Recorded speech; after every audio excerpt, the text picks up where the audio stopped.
tardes, muy bienvenidos a este taller sobre la reforma y el trabajo, o el trabajo visto desde la reforma. Yo te voy a dar las gracias en primer lugar a las sociedades bíblicas porque han tenido la gentileza de invitarme a dar algunos de los talleres, y también tengo que dar las gracias a la persona que tan amablemente me presentó porque fue breve, que es algo que yo agradezco en mis presentaciones. En los próximos días voy a estar desarrollando varios temas relacionados con la influencia de la reforma en un plano no estrictamente espiritual. Quisiera subrayarlo de no estrictamente, porque por supuesto que hay elementos espirituales, pero se supone que hay una especie de separación entre lo espiritual y lo cultural, y yo me voy a estar ocupando de aspectos culturales. Personalmente no creo en esa división, pero es un poco para que podamos ir entendiéndonos. En el día de hoy yo voy a estar desarrollando el tema de la visión del trabajo en la reforma. Mañana estaré desarrollando la aportación de la reforma al terreno de la educación. Por la mañana, por la tarde, me ocuparé de la visión de la mujer en la reforma, y finalmente al otro día tendré una plenaria que está más relacionada con el papel de la Biblia en la reforma, que prácticamente es como decir la reforma. Veremos a ver cómo administramos eso para que sea una plenaria. Pero empecemos con el trabajo. Como desconozco el grado de conocimiento que puedan ustedes tener de la reforma y los antecedentes sobre la reforma, me voy a tomar la libertad de dedicar 5 minutos a colocarlos en el contexto de la reforma, y a partir de ahí vamos a entrar luego en el trabajo y en otras cuestiones. Les voy a pedir un ejercicio de imaginación. Intenten trasladarse conmigo al año 1513, no al 1517, que es el de este centenario, sino al año 1513. Vamos a trasladarnos al 1513 y vamos a irnos a Alemania. En Alemania, en el año 1513, vivía un jovencito y ambicioso príncipe que se llamaba Alberto de Brandeburgo. Alberto de Brandeburgo tenía solamente 23 años, pero con tan solo 23 años se había convertido en el arzobispo de Magdeburgo y además en el administrador de la diócesis de Halberstadt. Esto significaba una carrera verdaderamente meteórica, verdaderamente impresionante en el terreno eclesial. Que una persona con tan solo 23 años, aunque fuera de ascendencia principesca, ya contara con esas dos diócesis, evidentemente era extraordinario.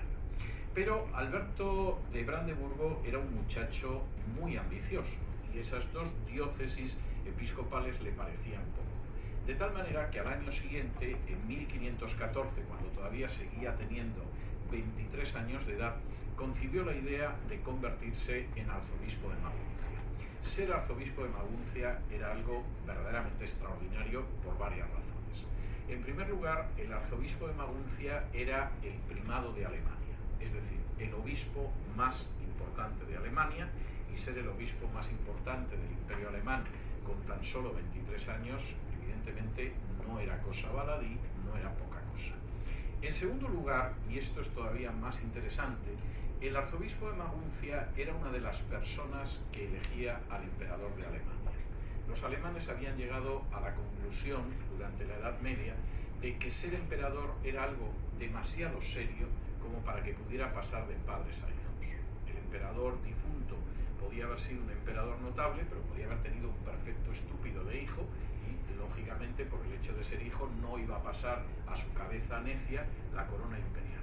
De modo que los alemanes trazaron un sistema de elección del emperador que además era muy interesante, porque por supuesto la elección no quedaba en manos del pueblo. El pueblo, ¿cómo se va a ocupar de elegir al emperador, que es una cosa tan seria? Quedaba en manos de un colegio electoral formado por 7 personas, en parte obispos, en parte aristócratas, y uno de ellos era el arzobispo de Maguncia.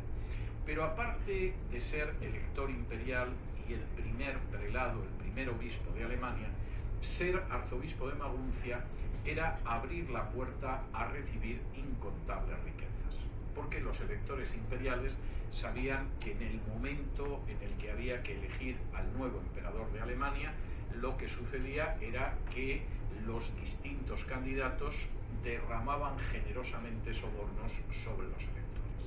De hecho, unos años después, cuando se produjo la muerte del emperador Maximiliano, y por la corona imperial de Alemania compitieron distintos reyes europeos, entre ellos Carlos I de España. Carlos I de España pudo hacerse con la elección fundamentalmente porque lo respaldaban los metales preciosos de las Indias, el oro y la plata, y por lo tanto era más fácil persuadir y convencer a los electores de que votaran por él, y votaron por él a pesar de que no era el candidato del Papa, por ejemplo. De modo que lo que quería Alberto de Brandeburgo era algo comprensible dentro de la humana ambición de determinados personajes. El problema, y este era un problema no pequeño, es que esa acumulación de cargos eclesiásticos chocaba con el derecho canónico, chocaba con el derecho eclesiástico. Es decir, Alberto podía ser arzobispo de Magdeburgo y administrador de la diócesis de Halberstadt, pero lo que no podía ser además era el arzobispo de Maguncia, primado de Alemania y elector imperial. Y esa situación, que era la de la ilegalidad de pretender acumular todos esos cargos, sin embargo encontraba una solución. Ya saben ustedes que la Santa Sede suele ser comprensiva ante las flaquezas humanas, mediante la emisión de una dispensa papal. El Papa estaba dispuesto a conceder una dispensa a Alberto de Brandeburgo para que pudiera ser todos esos cargos que ambicionaba ser. Había un pequeño problema, y es que lógicamente, como la dispensa era papal, pues no se podía esperar que fuera barata, y el Papa fijó como precio para esa dispensa un coste de 24.000 ducados, que era una cifra absolutamente astronómica, absolutamente fabulosa, como para poder cubrirla. Claro, el Papa era comprensivo, y al mismo tiempo que fijó el precio y que escuchó a Alberto, le ofreció una manera de cubrir la cantidad. Y la manera era relativamente sencilla. Iba a permitir que Alberto de Brandeburgo predicara la bula de indulgencias dentro del territorio de sus diócesis. Como la bula de indulgencias se pagaba, había que entregar una cantidad si uno quería adquirir una bula de indulgencias que permitía salir antes del purgatorio, no solo al que la compraba, sino que podía comprarla en favor de familiares vivos o muertos. Se suponía que con la predicación de la bula de indulgencias podría recoger esos 24.000 ducados. No hace falta decir que el Papa no estaba dispuesto a esperar a que se vendieran las bulas para cobrar.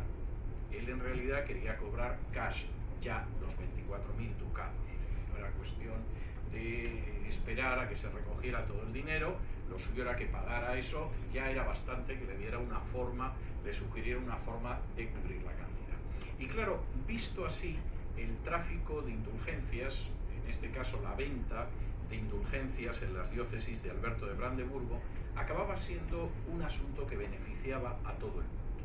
En primer lugar, Alberto de Brandeburgo iba a conseguir ser, aparte de todo lo que era, arzobispo de Maguncia, elector imperial, primado de Alemania. El Papa iba a reunir la cantidad que le faltaba para acabar la Basílica de San Pedro, que ya entonces, y sigue siendo ahora, era la iglesia más grande de la cristiandad. Iglesia que se pueden ustedes imaginar simplemente con ver alguna foto, que no era fácil de construir, ni siquiera a inicios, desde luego no barata, a inicios del siglo XVI. Por supuesto, además, los prestamistas Figuer o Fúcares iban a obtener un negocio, porque dado que el Papa quería cobrar cash, lo que hacían era que adelantaban la cantidad y, por supuesto, cobraban una comisión, como siempre hacen los prestamistas, por otra parte. E incluso el emperador de Alemania podía sentirse satisfecho, porque ya se imaginarán ustedes que un negocio de 24.000 ducados que se hacía en Alemania, algo tenía que caer en las arcas del emperador de Alemania. Dirán ustedes, ¿esto favorecía solo a los poderosos? No, que va. Esto favorecía también al pueblo llano, porque cualquier persona que comprara la bula de indulgencias podía salir antes del purgatorio e incluso sacar a sus familiares. Con lo cual, sobre el papel es difícil encontrar algo que beneficiara tanto a tanta gente. El problema es que el papel aguanta cualquier cosa y, lógicamente, en un momento determinado, de pronto la realidad choca con lo que se ha construido sobre el papel. En una ciudad alemana, que tenía además una reciente universidad y que se llamaba Wittenberg, un profesor de Sagrada Escritura, que era monje agustino y también sacerdote, empezó a recibir en su confesionario las visitas de personas que no estaban viendo este episodio con una luz tan favorable y que en un momento determinado se acercaban a Fray Martín y le decían: mire padre, si yo de verdad que quisiera sacar a la tía Gertrudis del purgatorio, porque siempre se portó muy bien con nosotros, el problema es que si compro la bula de indulgencias para sacar a la tía Gertrudis, no está muy claro que los niños y el resto de la familia vayan a tener calzado este año. ¿Y qué elegimos? ¿Sacar a la tía Gertrudis y que vayan todos descalzos o que se calcen, y la tía Gertrudis que se espere algunos años sufriendo en el purgatorio? O, por ejemplo, llegaba la persona que decía: bueno, al primo Hans siempre lo quisimos muchísimo, siempre fue muy bueno con la familia, qué lamentable que esté sufriendo los tormentos del purgatorio, pero si compramos una bula para el primo Hans, es que no comemos hasta final de año en casa. Y lo que iba oyendo Fray Martín era algo que ya no se correspondía tanto con esa imagen de que esto era, como dicen los norteamericanos, un win-win, es decir, una situación en la que todos ganaban. Y como era un académico, y fundamentalmente era un académico desde el punto de vista de la universidad, Fray Martín decidió escribir 95 tesis sobre las indulgencias. Las tesis era la forma habitual de la época de discutir académicamente algo, no era una declaración en contra de algo, eran posiciones académicas que se sometían al público para que se pudieran discutir académicamente. Y Fray Martín, por ejemplo, planteaba algunas cuestiones en buena medida comprensibles, como la de por qué el Papa, si efectivamente tiene poder para sacar a la gente del purgatorio, no lo hace gratis y por amor, en vez de cobrando lo que cuesta una bula de indulgencias. Y hay que reconocer que la pregunta cierta lógica tiene. Cuando Fray Martín Lutero escribió sus 95 tesis, fue a clavarlas en la puerta de la iglesia de la Universidad de Wittenberg. No porque quisiera desafiar a la iglesia, eso queda muy bien en las películas de Hollywood, sino fundamentalmente por algo mucho más prosaico. La puerta de la iglesia era el tablón de anuncios de la universidad, de modo que ahí, aparte de anunciarse las amonestaciones matrimoniales, pues se anunciaba el contenido de los cursos, el horario de las clases, etcétera, etcétera, etcétera. Y por supuesto, Fray Martín fue a fijar la referencia a esas tesis que quería que se discutieran en el ámbito universitario. Quizá todo hubiera podido quedar en el ámbito universitario, pero la verdad es que las tesis levantaron una polvareda extraordinaria. La reacción de la jerarquía fue enormemente negativa y cuando se quiso dar cuenta Fray Martín, sobre él pesaba no una bula, sino 2 bulas de excomunión.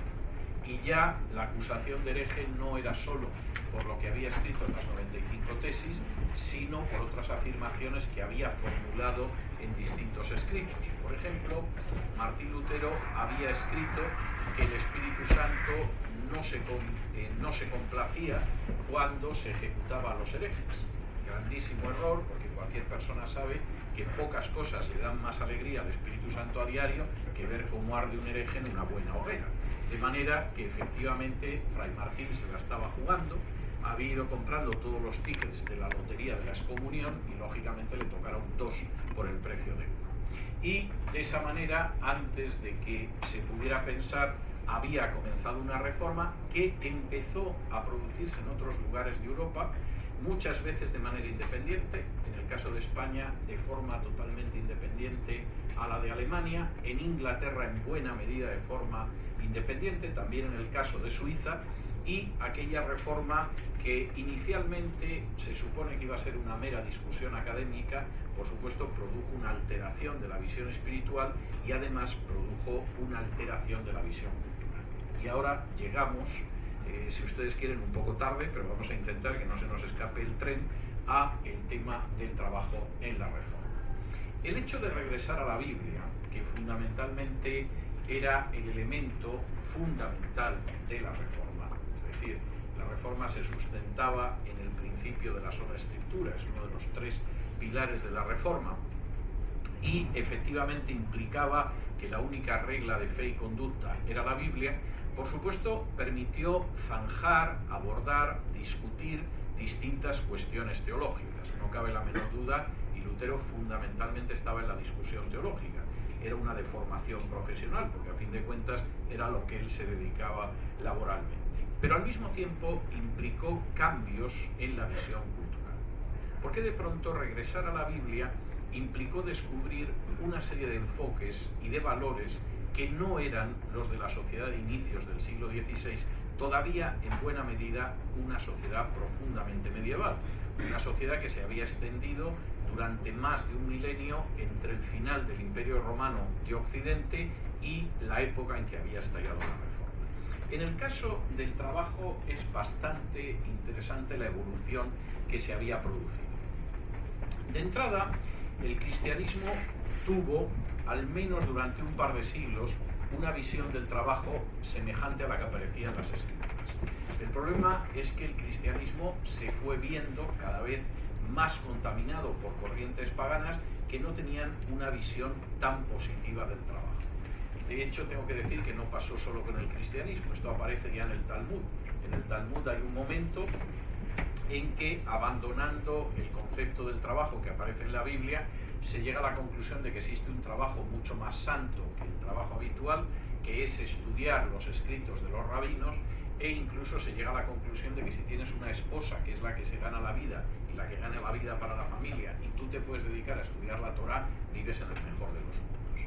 Afortunadamente para los judíos eso ha quedado muy relegado a los grupos ultraortodoxos, a los grupos hasídicos, pero si ustedes todavía hoy en día fueran al barrio de Mea Shearim en Jerusalén, se encontrarían con que lo normal es que la señora, aparte de atender la casa, se gane la vida, y los judíos ultraortodoxos se dedican a estudiar el Talmud, que es una ocupación bastante más interesante y más santa que la de dedicarse a trabajar.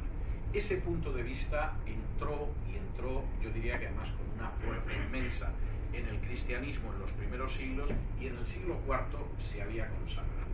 Eusebio, obispo gran amigo del emperador Constantino, escribía precisamente sobre este tema a inicios del siglo IV. Dos formas de vida fueron dadas por la ley de Cristo a su iglesia. Una es sobrenatural y sobrepasa la forma de vida común.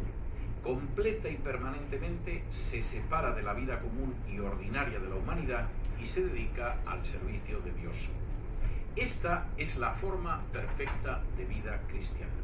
Y la otra, más humilde, más humana, permite a los hombres dedicarse a la agricultura, al comercio y a otros intereses más seculares, al igual que a la religión, y una especie de piedad de segunda clase se les atribuye.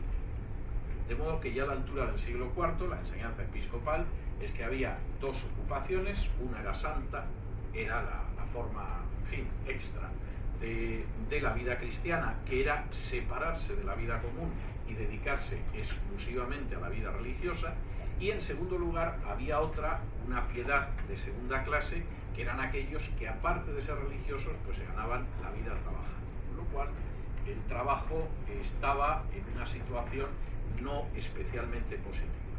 Cuando en el curso de la Edad Media a esta visión clásica que entra en el cristianismo se sumó la visión nobiliaria de los germanos, es decir, la idea de que hay una aristocracia que sobre todo se dedica a combatir, la visión del trabajo todavía descendió más, porque la sociedad tenía una aristocracia que combatía, por supuesto no trabajaba, a ser posible ni siquiera aprendía a leer y escribir, un tercer estamento social que se dedicaba a la oración, el estamento clerical, esos que tenían una forma de vida más perfecta, y finalmente los que trabajaban, en fin, eran los más desgraciados porque estaban en la base de la pirámide social. Y por supuesto, la idea de que el trabajo no era nada más que un fruto del castigo de Dios, es decir, finalmente si el ser humano trabaja se debe al hecho de que ha sido expulsado del paraíso, pues no daba una imagen especialmente agradable del trabajo. ¿Qué sucedió con la Reforma? La Reforma empezó a leer la Biblia, y lo que encontró la Reforma fue algo totalmente distinto desde las primeras páginas de las Escrituras. Por ejemplo, y no había que dedicarse a leer mucho de la Biblia, no había que llegar a la mitad del texto bíblico. Simplemente yendo al libro de Génesis, que es el primer libro de la Biblia, y a su capítulo 2, tampoco había que avanzar mucho en la lectura del Génesis, ya en el versículo 15 decía lo siguiente: Tomó pues Jehová Dios al hombre y lo puso en el huerto de Edén para que lo labrara y lo guardase, antes de la caída. La finalidad con la que Dios había colocado al hombre en el huerto del Edén no era que viviera en una especie de Punta Cana situada en medio de Oriente Medio y se dedicara a tomar el sol, en fin, supongo que refrescado por dulces brisas, sino que en realidad la finalidad de la creación era que el hombre labrara y guardara la creación, que ejerciera, por decirlo de alguna manera, una mayordomía preservadora y al mismo tiempo creativa de esa creación. Es verdad que en el capítulo 3 de Génesis se describe cómo las condiciones de trabajo se vieron alteradas por la caída, pero no el trabajo en sí, las condiciones del trabajo.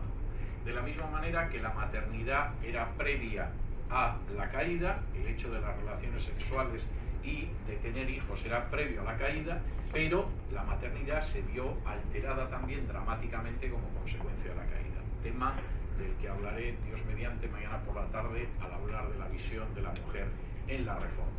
El trabajo no es malo y no es un castigo de Dios.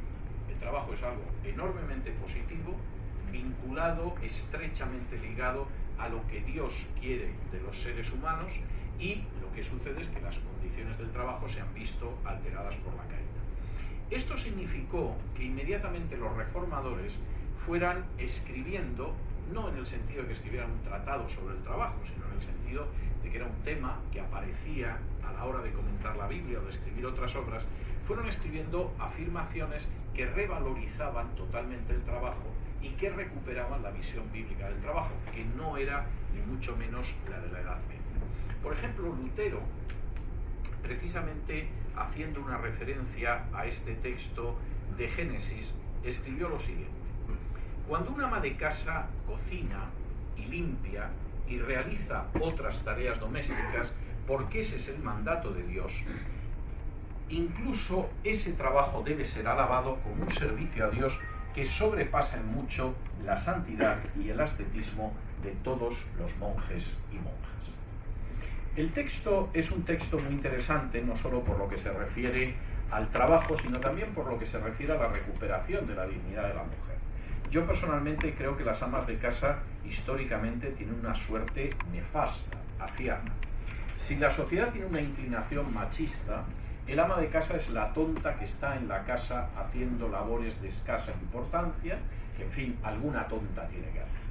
Y, por supuesto, en ese sentido hay un desprecio, en términos generales, a la labor del ama de casa, aunque, por supuesto, debería uno de darse cuenta de que no debe ser tampoco locuaz, teniendo en cuenta el grito de algunos varones cuando no encuentran la camisa limpia y planchada o cuando la comida no está a la hora. Es decir, esto no debe ser tan claro, que es algo tan sencillo de hacer ni tan insignificante. Pero si por el contrario la sociedad empieza a experimentar un soplo de carácter feminista, la consideración del ama de casa no es mejor. El ama de casa es la tonta que se queda en casa porque todavía no es consciente del tipo de mujer que puede llegar a ser. Con lo cual, soplen unos o soplen los otros, en términos generales el ama de casa es un ser de segunda. Es interesante cómo Lutero en este pasaje lo que señala es que el trabajo del ama de casa, si es consciente de lo que está haciendo, es un servicio a Dios. Y además es un servicio a Dios que sobrepasa en mucho, en santidad, a lo que puedan hacer los monjes y monjas en su trabajo supuestamente de primera categoría espiritual. Y es un texto interesante. En su comentario a Génesis 13:13, Lutero vuelve otra vez con esta cuestión y dice lo siguiente, hablando de nuevo de las tareas de la casa: no tienen apariencia de santidad, y sin embargo, esas obras relacionadas con las tareas domésticas son más deseables que todas las obras de todos los monjes y monjas. De manera similar, los trabajos seculares son una adoración de Dios y una obediencia que complace a Dios. No solamente es el caso del ama de casa, que uno puede decir está especialmente sacrificada y a lo mejor ese trabajo por el elemento de sacrificio es santificante. No, cualquier trabajo secular es una adoración de Dios y una obediencia que complace a Dios. El trabajo no es una consecuencia de la caída, no es algo típico de una espiritualidad de segunda clase, por el contrario es una adoración de Dios y una obediencia que complace a Dios. En su exposición al Salmo 128, versículo 2, Lutero vuelve otra vez sobre esto y dice lo siguiente: vuestro trabajo es un asunto muy sagrado. Dios se deleita en él y a través de él desea conceder su bendición sobre vosotros. El trabajo es algo sagrado y además un asunto muy sagrado, no es que tenga un leve barniz de sacralidad. Dios se deleita en el trabajo y además Dios utiliza el trabajo como un canal de bendición para otros. No es la espiritualidad de segunda clase de la que hablaba el obispo Eusebio en el siglo IV. Calvino, que es el personaje al que se suele asociar con la ética protestante del trabajo, de manera muy injusta y muy inexacta, pero es verdad que cuando se habla de la visión reformada o de la visión protestante del trabajo, inmediatamente se invoca a Calvino. Lutero es anterior y Calvino fue uno de tantos autores, lo desarrolló bien, pero en fin, es uno de tantos. En su comentario al Evangelio de Lucas, capítulo 10 y versículo 38, dice lo siguiente: es un error el afirmar que aquellos que huyen de los asuntos del mundo y se dedican a la contemplación están llevando una vida angélica. Sabemos que los hombres fueron creados para ocuparse con el trabajo y que ningún sacrificio agrada más a Dios que el que cada uno se ocupe de su vocación y estudios para vivir bien a favor del bien común. Aquí hay toda una filosofía de la vida. Y por cierto, tendría que decir que una filosofía de la vida muy positiva en términos sociales. Pretender que aquello que es espiritual es vivir flotando en una especie de nube que está por encima de los asuntos del mundo, pues seguramente hay gente que lo cree, pero eso no tiene punto de contacto con lo que aparece en las Escrituras. No es una vida angélica, aunque algunos estén empeñados en creer que sí. Lo cierto es que los hombres fueron creados para ocuparse con el trabajo. No fueron castigados con el trabajo, sino que fueron creados para ocuparse con el trabajo, y no hay un sacrificio que agrade más a Dios que el hecho de que una persona se ocupe de su llamamiento, de su vocación, de sus estudios, para vivir bien a favor del bien común. Aquí hay toda una filosofía social. Y quisiera decir que además es una filosofía social cuyas consecuencias son bastante distintas de otras filosofías sociales que, por ejemplo, piensan que el trabajo no tiene que repercutir en el bien común, o piensan que el trabajo es un castigo y, como todos los castigos, cuanto más lejos mejor. No es algo que quede circunscrito, no es algo que quede ceñido, que quede limitado a reformadores como Lutero o Calvino. Esto es algo que aparece a lo largo de los pensadores reformados durante siglos. Por ejemplo, William Tyndale, reformador inglés, que tuvo el inmenso atrevimiento de traducir el Nuevo Testamento del griego al inglés, por eso de que pensaba que la mujer que está con las tareas domésticas en casa, o el agricultor que impulsa el arado, tenía que conocer la palabra de Dios en su propia lengua. Por cierto, atrevimiento que le costó que Enrique VIII lo quemara vivo. Era un personaje que, entre otras cuestiones, aparte de las cuestiones teológicas, tenía muy claro lo que significaba el trabajo. En un libro que se titula The Parable of the Wicked Mammon, es decir, sería algo así como la parábola del inicuo Mamón, la palabra que Jesús utiliza en el Sermón del Monte para referirse al dinero, decía lo siguiente Tyndale: existe una diferencia entre lavar platos y predicar la palabra de Dios, pero en lo que se refiere a complacer a Dios no existe ninguna en absoluto. Yo soy absolutamente tyndaliano en este aspecto.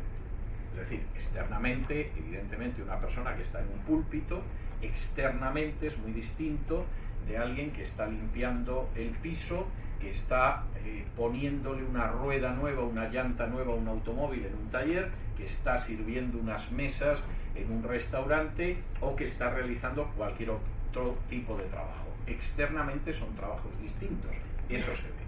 En términos de agradar, de complacer a Dios, no existe diferencia en absoluto.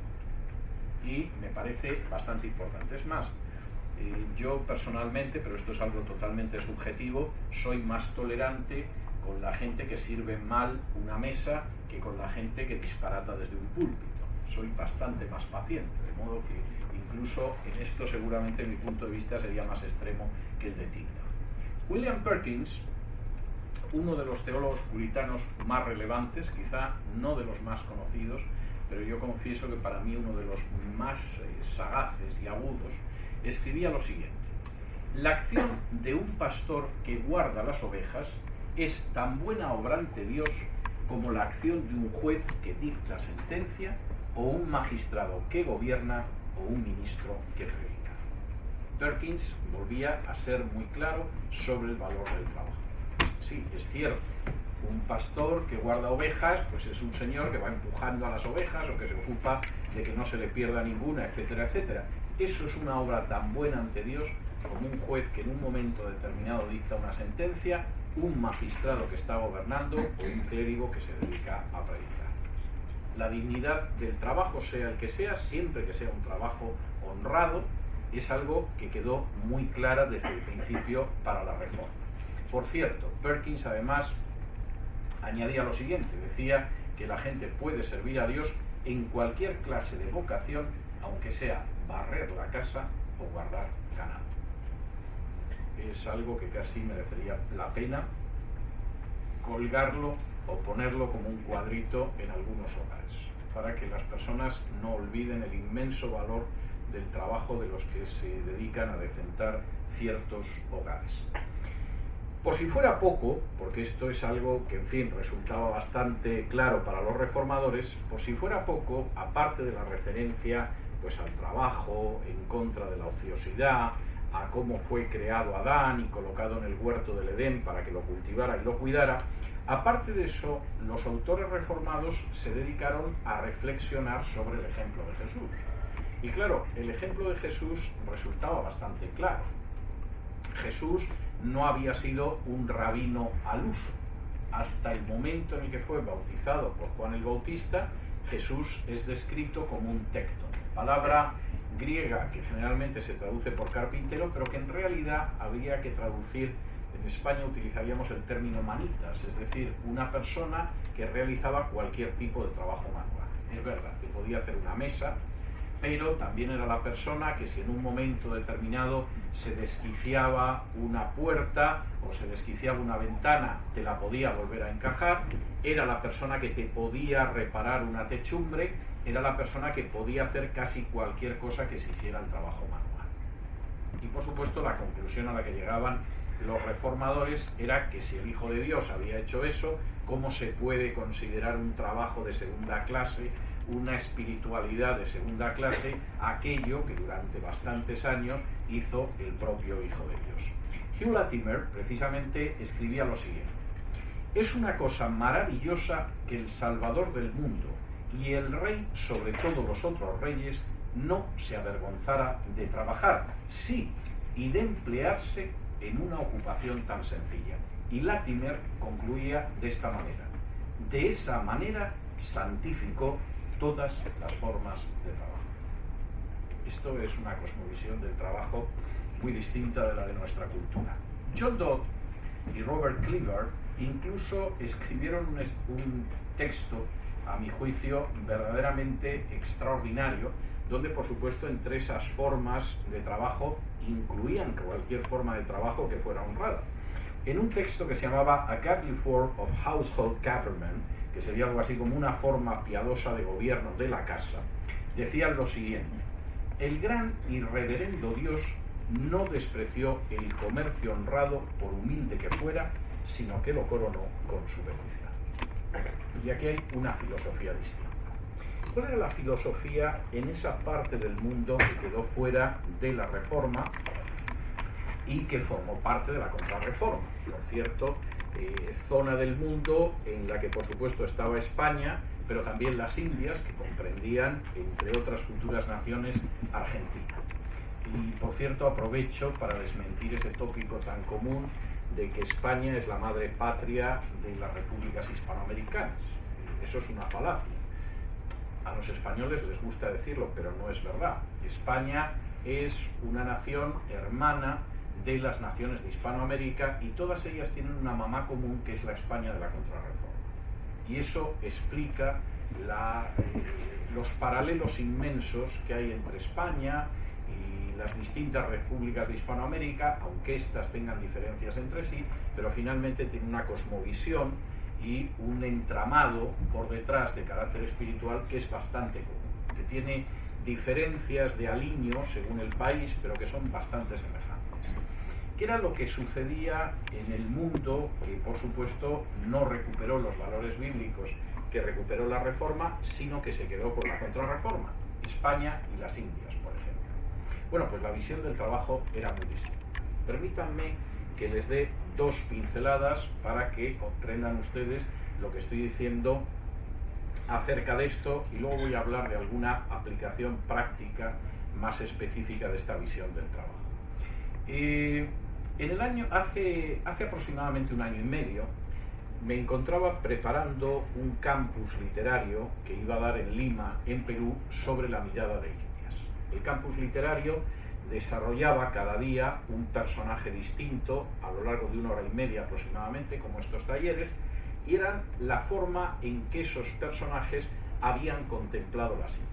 Empezaba por Cristóbal Colón, continuaba con Bartolomé de las Casas, después con indígenas como el Inca Garcilaso o Amán Poma de Ayala, pasaba a la sociedad mestiza y terminaba con Larreta, que describió desde las Indias España y lo hizo de manera insuperable.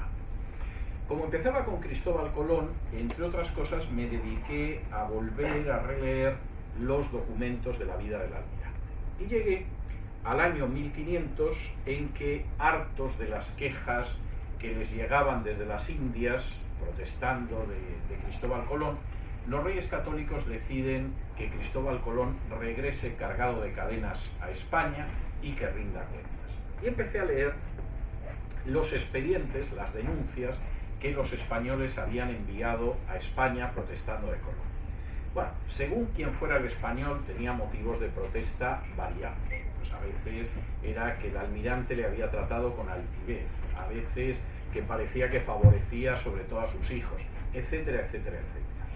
Pero había una protesta que aparecía en todas y cada una de las denuncias de los españoles. El gobierno del almirante Colón era intolerable porque pretendía que trabajaran. Y no habían venido cruzando el Atlántico hasta las Indias para trabajar. Es decir, para trabajar se habían quedado en España. Y además, pues las protestas de, pues se supone que llegamos a las Indias porque nos van a dar un puñado de indios que trabaje por nosotros, o que vamos a tener acceso a los metales preciosos. Pero realmente para trabajar no tenía ningún sentido. Uno diría, bueno, pero esto era la primera gentuza que vino desde España, ¿no? Estos venían cegados por el oro, la cosa cambiaría, ¿no? Pues no lo crean. El 18 de marzo de 1783, fíjense en la fecha, 1783, no faltaba mucho para que este bendito país se alzara en armas para sacudirse el yugo imperial español. Es decir, estamos ni a una generación, estamos a unos años. En esa fecha, el rey de España y de las Indias, Carlos III, promulgó una real cédula que intentaba acabar con la deshonra legal del trabajo. Es decir, era tan claro que el trabajo era deshonroso. Era tan claro que si trabajabas ya había ocupaciones a las que no podías acceder, porque ese trabajo, sobre todo si era manual, era deshonroso, que Carlos III, que era un rey ilustrado, no consiguió hacer casi nada de lo que pretendía, pero en algunos aspectos iba bien orientado sobre por dónde tenía que ir la ilustración, decidió que efectivamente de manera legal había que acabar con la deshonra legal del trabajo. Tenía que quedar claro que se podía trabajar y eso no manchaba a la persona.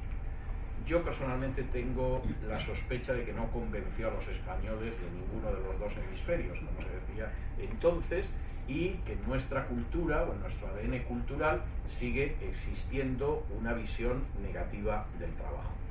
No solamente es que la reforma, y con esto quisiera pasar algunos aspectos específicos antes de cederles la palabra, no solamente es que la reforma volvió a dignificar el trabajo, encontró la enorme importancia del trabajo, descubrió que el trabajo era una bendición de Dios y era la manera de adorar a Dios y al mismo tiempo de servir al bien común, sino que incluso esa visión del trabajo marcó enormemente la visión de la beneficencia y de la ayuda al prójimo en la Reforma. Por supuesto, como ustedes se pueden imaginar, la Reforma se encontró con un problema eterno, que es el de los necesitados. Como dijo Jesús un par de días antes de su muerte, a los pobres siempre los vais a tener con vosotros, es decir, siempre acaban apareciendo pobres.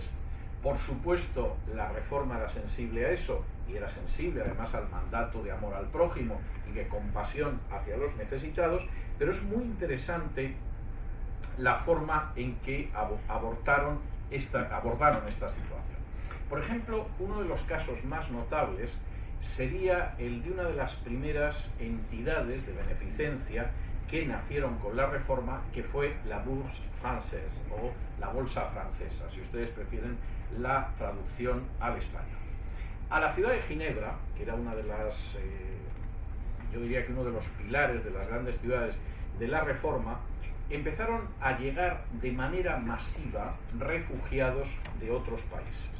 Eran refugiados que estaban huyendo fundamentalmente de la Inquisición. Por allí pasaron españoles, como por ejemplo Casiodoro de Reina y Cipriano de Valera, que supongo que a alguno le sonará, y por supuesto pasaron multitud de refugiados suizos, multitud de refugiados franceses, pero incluso gente que venía de Alemania, o que venía de Inglaterra, o que venía de Italia, o que venía de Polonia. Es decir, en un momento determinado, Ginebra era un lugar al que la gente iba porque no tenía otro sitio donde ir, huyendo de la persecución católica.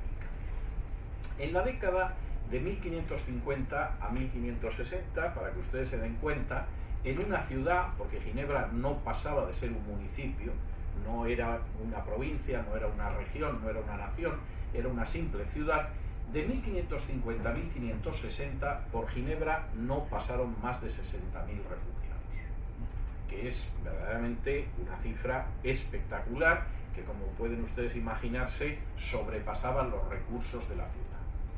¿Cómo se podía atender a toda esta gente que pasaba por una situación de necesidad?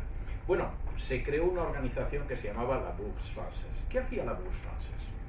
Pues fíjense ustedes, el instrumento que se consideraba que podía ayudar a la gente con necesidad, que en algunos casos estaba en una situación muy precaria porque eran refugiados, fue el trabajo.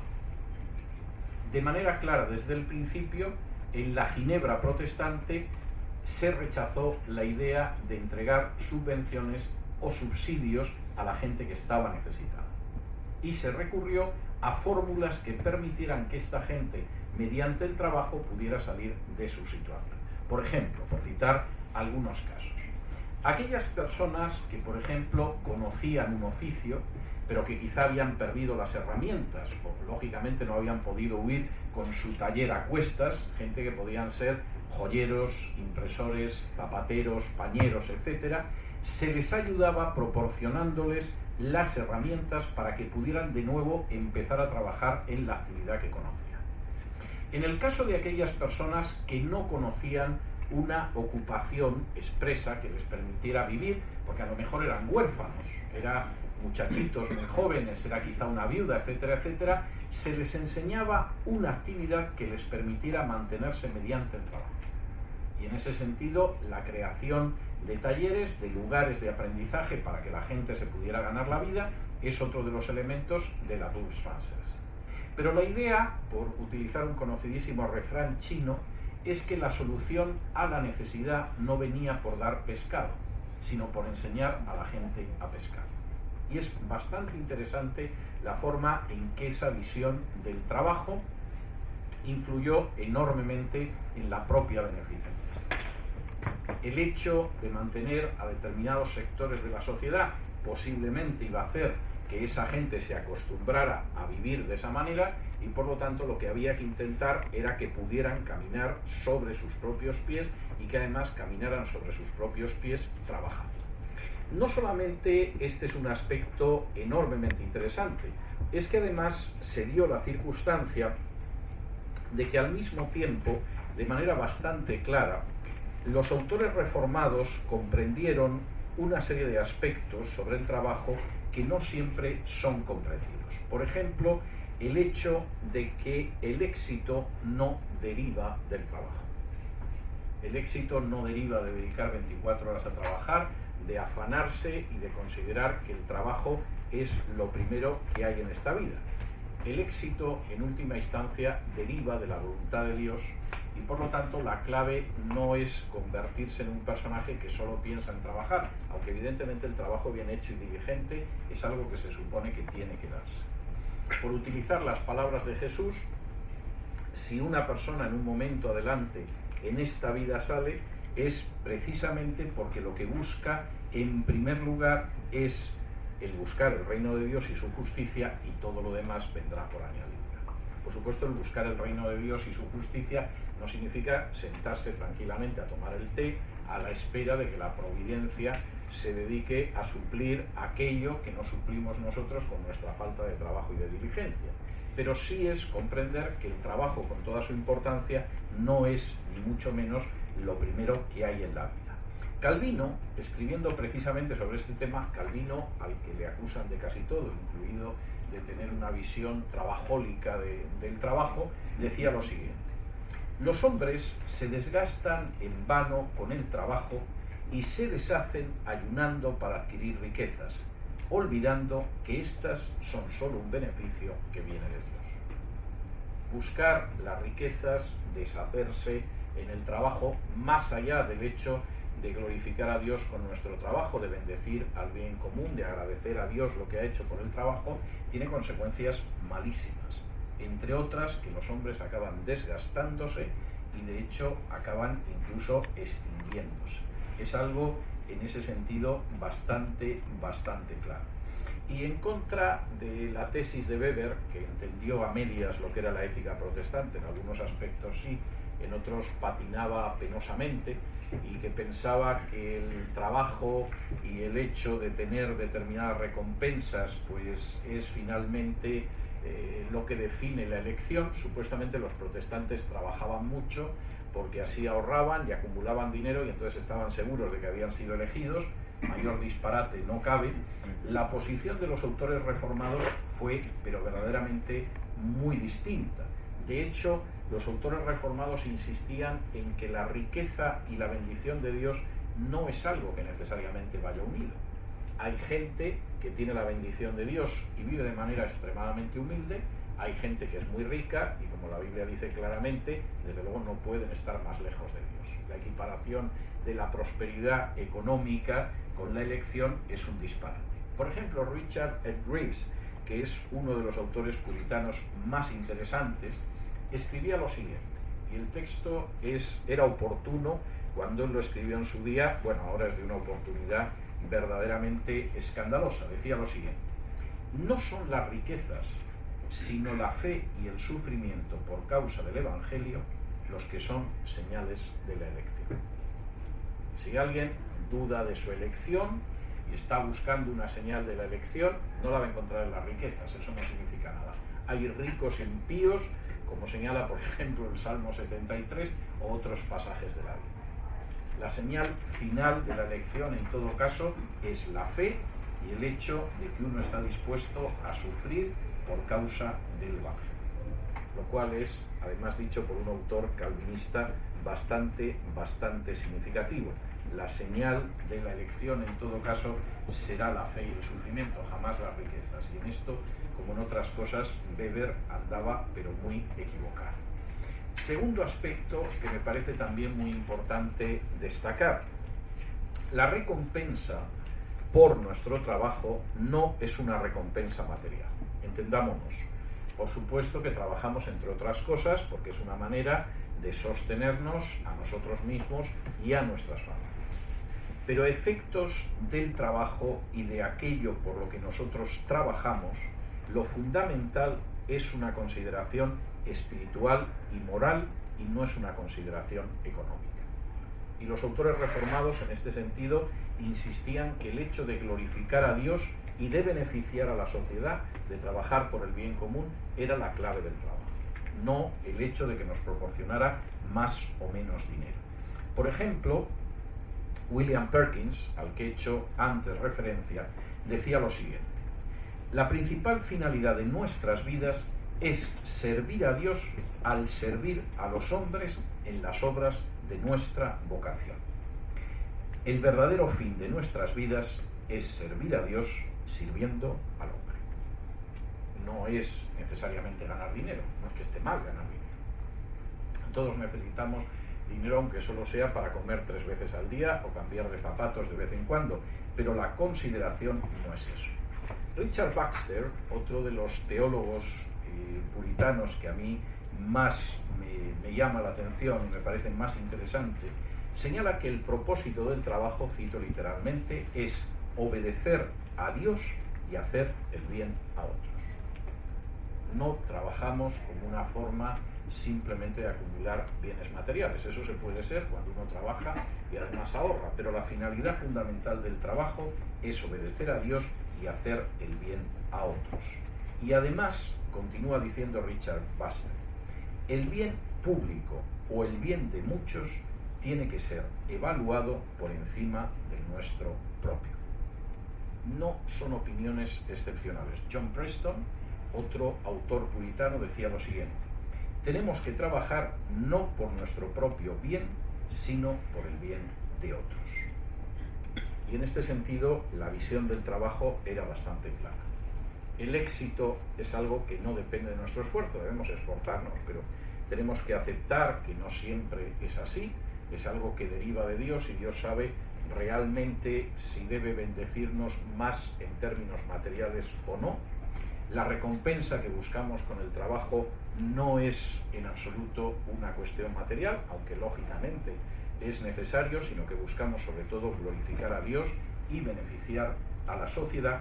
Y además, y esto es bastante importante en el mundo en el que vivimos, no deberíamos caer jamás en eso que los norteamericanos llaman el workaholic, es decir, el alcohólico de trabajo, que es algo que sucede en determinadas sociedades, sino que por el contrario deberíamos ser conscientes de hasta qué punto el trabajo es algo que debe de adoptarse con una enorme moderación.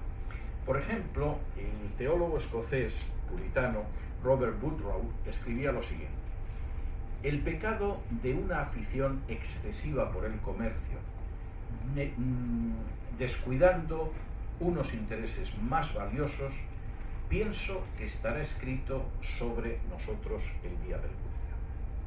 Si alguien en un momento determinado acaba colocando determinadas cuestiones materiales por encima de intereses que son más valiosos, adorar a Dios, tener comunión con las personas a las que amamos, pasar tiempo con nuestra familia, servir a la comunidad, el Señor nos pedirá cuentas por ello en el día del juicio. En ese sentido, por concluir y dejarles a ustedes un tiempo para preguntas, la visión del trabajo que recuperaron los reformadores y que es la visión que aparece en la Biblia es una visión extremadamente positiva y, si me lo permiten ustedes, aparte de muy positiva, es una visión extraordinariamente práctica.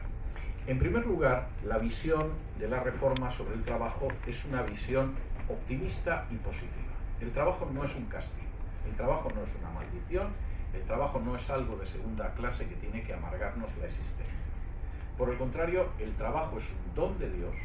El trabajo es el canal que Dios nos da para poder bendecir a otras personas, es un medio para que podamos glorificarle a Él, es una manera de poder sustentar nuestras vidas y las de otros, y jamás es indigno ni algo de lo que tengamos que avergonzarnos. Cualquier trabajo sencillo, lo mismo si significa repartir pizzas a domicilio, que en un momento determinado tener que limpiar calles o atender mesas, incluso el trabajo del ama de casa, que parece ser que todo el mundo considera como algo de escasísima importancia. Por el contrario, son trabajos dignos por los que tenemos que dar gracias a Dios y que son canales para santificar nuestra vida y además para bendecir a la comunidad. Y en ese sentido, la visión de la Reforma sobre el trabajo es extraordinariamente positiva y desde luego muy distinta de nuestra visión cultural del trabajo. Pero aparte de eso, la visión del trabajo de la Reforma es una visión enormemente equilibrada. Tendremos ocasión de ver en los próximos talleres cómo mis muy admirados puritanos, a los que todo el mundo se dedica a criticar y a insultar sin haberlos leído jamás, lejos de ser gente fanática, retorcida, de mente estrecha, en realidad era gente de un equilibrio extraordinario en términos materiales y en términos espirituales. Para ellos, lejos de esa idea de que cuanto más dinero acumula uno como consecuencia del trabajo, más seguro puede estar de que es un predestinado por Dios, sin embargo, lo que parecía claro era que la recompensa del trabajo fundamentalmente es una recompensa de carácter moral y espiritual. Trabajamos para mantener a la gente, trabajamos para sostenernos a nosotros mismos, trabajamos para compartir con los demás, pero la finalidad no es en absoluto una finalidad meramente monetaria, es glorificar a Dios y beneficiar a la sociedad, y el testimonio es muy claro. El trabajo, tal y como es visto por la Reforma, tampoco es un elemento de angustia. Si en algún momento en nuestra vida las cosas no salen como pensamos que deberían salir, si nuestro esfuerzo parece que no es un esfuerzo pagado de una manera tan alta como la que nosotros pensamos que debería pagarse, si además todos nuestros afanes no producen el resultado económico y monetario que pensamos que deberían producir, eso no debería desalentarnos, porque en última instancia es Dios el que decide en cada momento lo que es mejor para nosotros y el que nos educa, como dice Pablo, tanto en la escasez como en la abundancia, para que sepamos vivir tanto en la abundancia como en la escasez. Y eso es algo que deberíamos tener también claro en nuestra visión del trabajo. También tendríamos que saber ver el hecho de que finalmente el trabajo, aunque es importante, aunque la holgazanería es negativa, aunque queremos ser diligentes y hacer las cosas bien, de manera excelente y a tiempo, no puede ser lo primero en nuestras vidas. Es uno de los elementos importantes, tenemos que actuar de la mejor manera, pero nuestras prioridades son absolutamente otras. Y en cualquier caso, aquello que muestra si efectivamente alguien está siguiendo a Dios no es quizá el triunfo profesional o el aplauso del mundo, sino el hecho de que mantiene la fe y además padece por causa del Evangelio. En ese sentido, sinceramente creo que no puede haber una visión más profundamente espiritual, más realista, más dignificante, más esperanzadora, más tranquilizadora, incluso en nuestros fracasos laborales, como es la visión del trabajo que aparece en la Biblia y que recuperó la Reforma. Muchas gracias.